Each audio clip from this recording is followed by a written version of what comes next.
This time at the Quick Speed Shop, I'm setting up the steering and doing some other little tinkering work on the Model A Hot Rod Shop Truck. Alright, I got some steering components on here, but you can't see those yet. Let's go back in time. I'm going to do some other tinkering, then we'll get to the important part, making this thing steer. Alright, while I'm working on the front end and all that, I'm going to get some of the sheet metal to take it to the sandblaster. I'm taking the box here, I'm taking the rear fenders, the running boards, and the grill shell, and then the frame covers from back here. I'm going to take them to the blaster, get them all blasted up. This thing's not too bad. It's got some surface rust under the paint. It's got like 3 layers of paint on it. A little light surface rust here. I cut all the rust out of the bottom of it before, so there's no really heavy rust, and the running boards are all just moderate rust, not really too many holes or anything. So I'm going to take all the stuff and get it blasted, so it'll be ready here when I get ready to do the final assembly. I can prime and paint all this stuff. Flat black is going to be the color of the truck on the box and the fenders and the running boards, but I want to work with clean metal, so loading it up, taking it to the blaster. And it's going to be a couple weeks because it's Christmas time, getting busy, so I'm working on a bunch of little trinket work while all that stuff's gone. And the first thing I did is I made a front license plate mount to go behind the grill. Now I had a, where is it?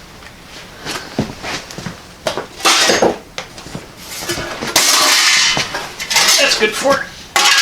I had original 29 plate. I was running this thing originally, and it got kind of banged up. These things aren't really meant for more than 1 year use when they're new, and the paint isn't real durable, and it's taking its toll on the original paint. You can see what color it used to be on the back, and it's pretty faded, and the paint's coming off and starting to get rusty. So I don't think I'm going to run this plate. I'm just going to hang it on the wall. And but I did drill the mount out, because a new plate, a regular new style plate, and an original style old plate, the bolt holes are different spacings.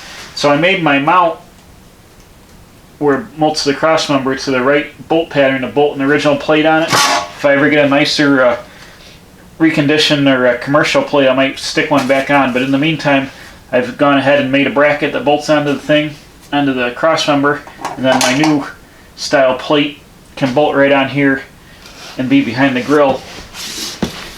And then I've got some nylock stainless steel acorn nuts that'll hold it on there, but when the grill shell comes down, this thing will be all hidden behind the grill and be a nice look. I'm also looking for a piece of stainless steel tubing to make my spreader bar. I had just a piece of steel in there to mock it up, and it's got to be 1 3/4 diameter, and I could have sworn I had a piece in the basement, but I can't find it right now. So I'm still looking for that. So the plate mount is done. I want the grill mounts to hold the shell to the radiator. I got those all painted up and mounted up, ready to go when the grill shell gets back. And then I did some more working out back on the back of the truck. I went and I made, the emergency brake mounts here. I welded up some 3/16 flat stock angle iron, or not angle iron, flat stock, and then made an angle over to the frame. And then the line goes in here. Just painted these, but we'll demonstrate anyways. So the line goes in here, and they both stick forward, and then there's a cable that wraps around and goes up to the lever up under the console. So I've got these mounted up. I just got to put the clips on here. So I'm working on that. I'm also got to remount the battery box. That bolts down here. Can you see it? No, it's down here. Trust me, it bolts down into the hole in the frame down on that side.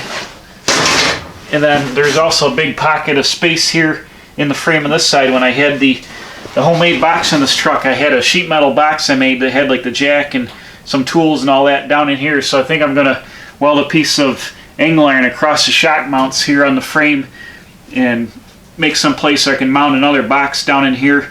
And I'll have a hinged panel in the wood floor of the bed, and I can put like a bottle jack and a ratchet with a lug wrench on it, and keep a bunch of tools down here hidden in this wasted space. This truck is super tight. There's really nowhere to store stuff, and instead of just leaving it like loose in the box or putting a toolbox in the bed, which takes up a lot of space. But this hole right here is a good empty spot, so I'll fab a box up to sit in there. Then also, I've been working on the back of the cab. I can't remember if I explained what this is or not, or if I even showed it. This piece of 1.5 inches, I think, flat stock. So when I built this truck originally, I built it as a roadster pickup, and the back of the truck only came up to here, and it was finished off, and then I had a lift off steel top, which is this top, made out of 22 gauge. This is 16 gauge here. Well, when I welded the top back on, I just went and I used seam seal, and I seam sealed the edge, and it's real obvious. You can see where it's all welded on and it didn't look good.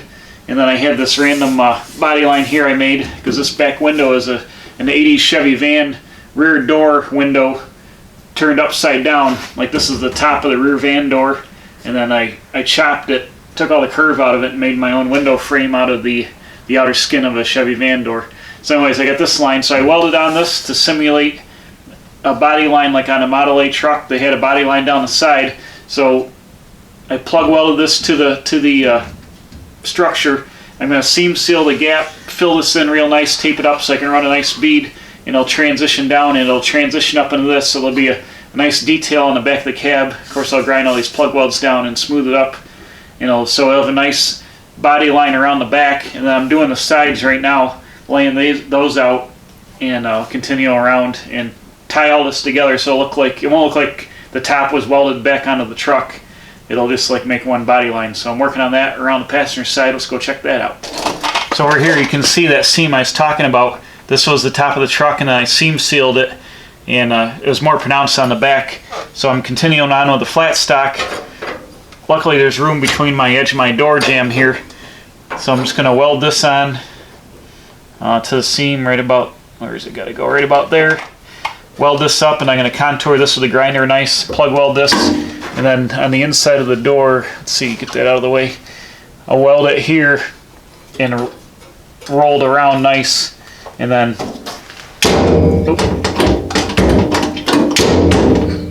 it'll have a nice continuous bead around here, and it'll kind of tie into the window hole of the door a little bit, but it'll make it look a lot better to have detail here instead of just, edge and then seam sealer than another edge, just so actually tie it all together and mimic a stock 29 Model A cab section here. The only thing I don't have is the outline of the detail. They have like a rectangular bump out in the top. I'm not worried about that, but this will help tie it all back in together.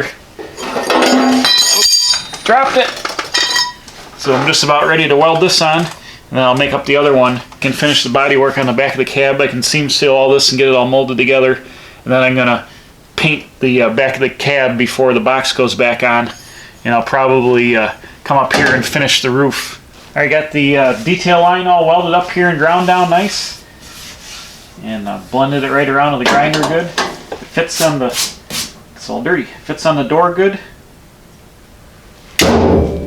So this just kind of mimics the detail line that was on the original 2829 style Model A trucks. I went out and I measured my tow truck just to get some schematic action of what's going on here. And I forgot that when I made these doors, the top of the door originally used to be up here, the upper hinge was here, but the way I use the door skin and all that, the body's actually shorter here. So I did some math here on the original the truck, and I came up with some dimensions, the original truck, and then what my truck is. So this is roughly coming up with, I'm chopped at 4 inches in the back, 4.5 inches in the front. I've sectioned the rear half of the body from the cowl back, sectioned that 3 inches, which means I took 3 inches out of here and lowered the rear window, lowered this body line, lowered the top of the doors, all that from the cowl back has been dropped 3 inches. And then the floor here is sectioned, or is channeled, so the floor is up inside instead of being flush to the bottom of the rocker panel and the quarter panel. The floor is actually up inside 4 inches, so the body drops down over the frame 4 inches. So that's 11 inches of squish I've done to this truck compared to a stock 2829 truck cab. So that's why it's so tight. We've got the 4-inch chop, the 3-inch section, and the 4-inch channel. Just when I'm finishing the body work up on the back of the cab, I'll just do a little bit on where these spot welds were, and they'll disappear in this thing.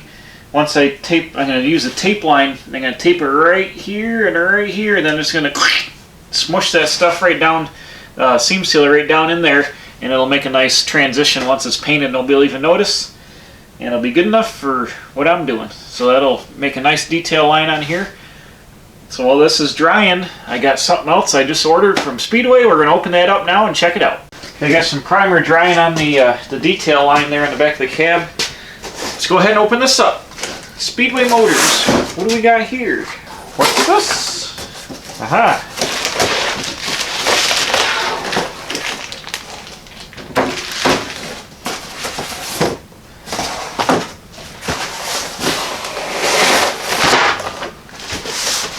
Lower shock mount tie rods. Here we go. More money. So one of the previous videos I measured for tie rod ends, or tie rods, and I've ordered them up. Here we go. Wait a minute, why is one of these look so long? You gotta go check my order because I ordered one at 46 inches and one at 32 inches, and they sent me two 46 inches here. So I got lower shock mounts. These go on the lower end of the bolt for the spring perch bolt. They bolt on to the lower bolt. Let's see, be this way. The nut goes up in here, and these bolt on to the lower part of the wishbone, and that's your lower shock mount. So I bought a set of these so I can build the lower shocks for the front. Let me liberate these. I'm only going to open the one because I don't know if they're going to want me to send the other one back, or if they're just going to send me a new tube or what. Let's see here.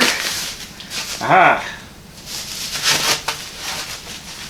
This is one of their nicer things. The tie rods come, I think they're already powder coated black.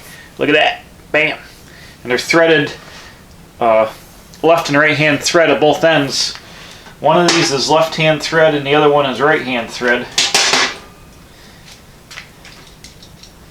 This is the left hand one.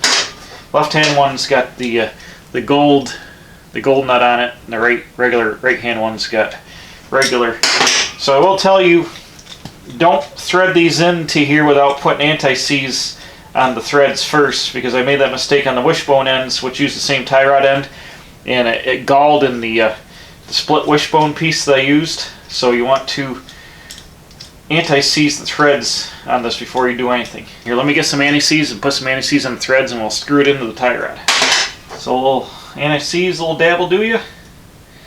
Go ahead and coat these threads up nice here.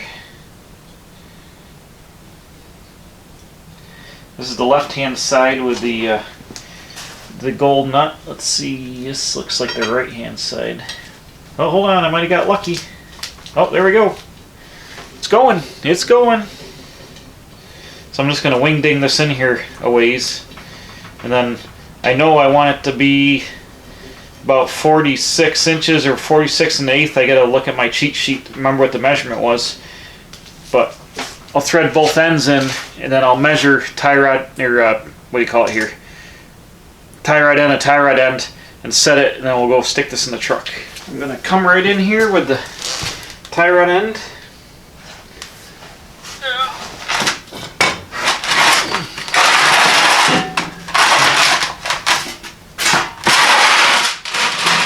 Put the one end over there. I'm going to use my temporary drag link that I had hooked up temporarily. I'm just going to use that so we can see how this steers, but I'll lightly finger tight put the tie rod end in here on that side. I'll show you what it looks like here when I get done putting this together.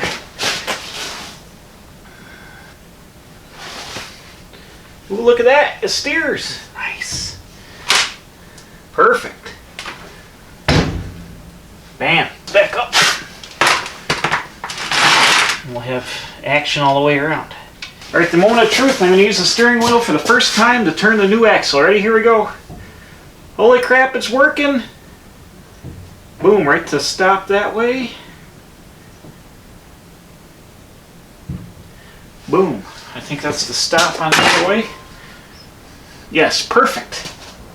Nice.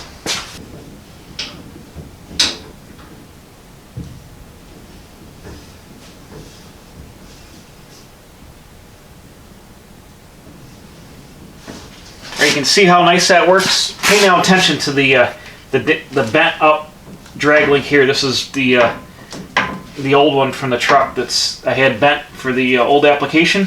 But you can see I've got about 1.5 inches clearance to the bottom of the wishbone here. That's plenty of room. And once I get the correct drag link in here, these will be parallel to each other. But everything's tucked up in here nice. It turns full lock to lock real nice. Everything works good. Steering wheel works good. So now I'm going to set this up with about a 1/8 inch toe in the front. So when I put the wheels back on it, when I get to that point, I will bolt the wheels on, set it down, turn the wheels back and forth, and then I will use the tie rod. I'll measure from the front to the rear of the tire, and whatever the dimensions come out to be, I want the front of the tires to be 1/8 inch less than the rear, which will give it just a little bit of toe-in action. So I can take the tie rod tube and I can turn it because of the left and right tie rod ends. I can turn it one way or the other, and it'll back out or push in, and then that'll steer the wheels like this and set the toe in and toe out. But for right now, I got it set, I think, to about neutral. I'm just going to leave it on here as it is for now, and then go and do the whole setup when I set it back on the ground. So I think that's about it for this video. I'm going to keep tinkering with the that detail body line on the back. So a bunch of little tinkering here while the sheet metal is away at the sandblaster. I think next up, I'm going to have to modify these, what do you call them? These fender braces are going to be the shock mount. The new lower shock mount bolts on down here on the bottom of the wishbone. And then the shock is going to run up here. I've got some shorty Pete and Jake's chrome tube shocks, which will bolt on here. I'm going to box this section of the fender brace in, figure out where the shock's going to mount, put tabs on it for that, and it'll come down here to this lower piece, and it bolts on right tight to the frame here, so all the leverage will be centered up right on the frame mount itself, so there shouldn't be any deflection and all that. It'd be a good spot to mount the shock. The head's going to be right about here, so all the force should hopefully be transmitted right into the frame. In the meantime, thanks for watching. Please subscribe. I'm putting out new videos every Wednesday and Saturday. Hit the bell for alerts. Tell your friends. And as always, we'll see you right back here at the Quick Speed Shop for more tinkering on the Model A Hot Rod Shop Truck.